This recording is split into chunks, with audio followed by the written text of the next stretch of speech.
Bienvenidas y bienvenidos al curso de Teoría de la Arquitectura. Soy su facilitadora, la arquitecta Delia María Dávila Illescas. Para iniciar con algunas ideas generales que serán elementales en nuestro curso, debemos comprender que la arquitectura está ligada al proceso político de la sociedad, al ejercicio del poder. Por ejemplo, Antigua Guatemala es patrimonio mundial y uno de los criterios por los que está inscrita es porque alberga una gran cantidad de edificaciones de tipología religiosa, la que en la época de la colonia poseía gran influencia, poder y recursos financieros. Aunque la Capitanía General de Guatemala fue relativamente más sencilla si la comparamos con los virreinatos de Perú y México. Sin embargo, ahí podemos observar en la arquitectura elementos que comuniquen poder. Para hacer énfasis en el poder, veamos un símbolo contemporáneo que expresa el punto central de la toma de decisiones de nuestro país, el anteriormente llamado Palacio Nacional, desde donde se regentaban las decisiones políticas. Y me voy a concentrar únicamente en este módulo del ingreso, en donde podemos observar columnas en repetición. Estas poseen un capitel de tipo jónico. Por la voluta podemos observarlo. Veamos que las proporciones del fuste de la columna las seccionan en 4 partes, en donde las 2 superiores muestran estrías, el siguiente tercio, elementos florales con la interpretación de las flores de acanto, y en el cuarto inferior hay una serie de módulos en repetición. Las columnas se asientan sobre una base rectangular que posee distintos elementos como armas y escudos. Si nos enfocamos en el capitel, podemos observar la interpretación de un texto de Vignola, un teórico italiano del Renacimiento. Les muestro aquí una fotografía de su libro Regla de los 5 órdenes arquitectónicos. Acá vemos una descripción de las proporciones para el trazo de las volutas. Además, muestra cómo en la sección de la planta de la columna se encuentran las estrías. Retomemos acá un poco nuestros conocimientos de historia del arte, pues la teoría arquitectónica se sirve de ella para poder identificar los elementos de un sistema arquitectónico.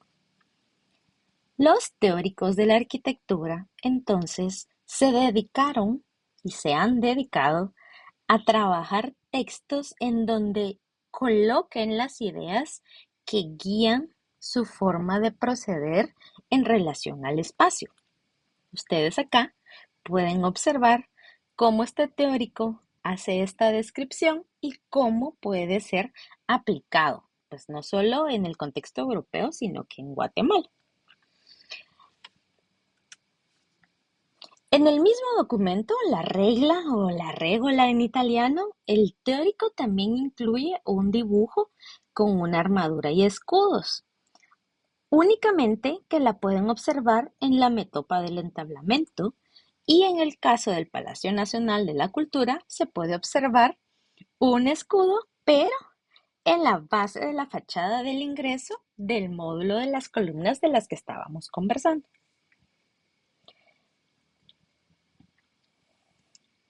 Este ejemplo nos pone en perspectiva, entonces, que la teoría arquitectónica va de la mano de la comprensión de los sistemas políticos, pues son ellos quienes en donde se refleja el estilo de la construcción, y es natural que se basen en un consenso básico. Es decir, como sociedad, hilamos los conceptos que la arquitectura va a representar, pero quienes dictan estos conceptos por lo general son las élites o quienes ostentan poder. Se puede disentir de ellos, se pueden defender estos acuerdos, se pueden cuestionar, Y en los tratados se verán reflejados entonces estas reflexiones de elementos políticos y sociales. Vitruvio, el teórico romano, definió en tres conceptos a lo que deberíamos de llamar arquitectura. Estos postulados son venustas, firmitas, utilitas, belleza, solidez y utilidad. Criterios en los que hoy se asienta la teoría de la arquitectura. ¿Este objeto será bello? ¿Este objeto es sólido? ¿Cómo utilizamos la tecnología constructiva y la calidad de los materiales en su solidez y en su durabilidad? ¿Este objeto será útil? ¿Este objeto responde a los requerimientos de los clientes? ¿A los elementos de la sociedad? ¿A los elementos de configuración de una ciudad? Bueno, siguen siendo preguntas muy actuales. Vamos a revisar de forma rápida algunos momentos en la historia y los conceptos clave, al menos desde una perspectiva eurocéntrica. Podemos recordar que el gótico respondió a la estructura del poder medieval, esta reflexión de San Agustín, de ideas de Aristóteles, de proporciones geométricas, están claras.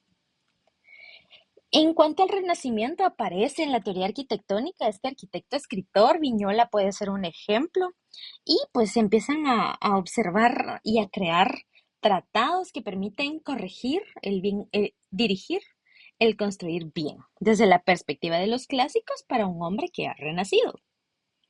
En cuanto al barroco, el lenguaje arquitectónico estaba dominado por la Iglesia y su despliegue de poder. Se observan conceptos de simetría, elementos ornamentales respondiendo a una base teórica cristiana, sobre todo una respuesta contra la reforma. Aparece luego en la línea del tiempo la monarquía ilustrada y uno de los ejemplos más significativos podría ser Versalles, en donde se construye este palacio en un lenguaje formal simétrico y un tema clave ahí es esta fase de representación de supremacía de la humanidad, incluso sobre la naturaleza, puesto que crean estos hermosos jardines con fuentes que dan espectaculares funciones a través de la necesidad y dirección del rey. Llega el momento de la burguesía y con ella corrientes del pensamiento como el romanticismo y el positivismo se verán representadas en la arquitectura. Es acá en donde la densificación de las ciudades cambia, porque los medios de producción de bienes también ha cambiado y se concentran en ciudades dada la industrialización. Importante mencionar que en el neoclasicismo existió esta realización de los jóvenes para realizar un gran tour que consistía en realizar viajes a los centros de origen de Europa, es decir, a Grecia y Roma. Y es ahí en donde existe un revival o reviven conceptos sobre las civilizaciones fundacionales europeas.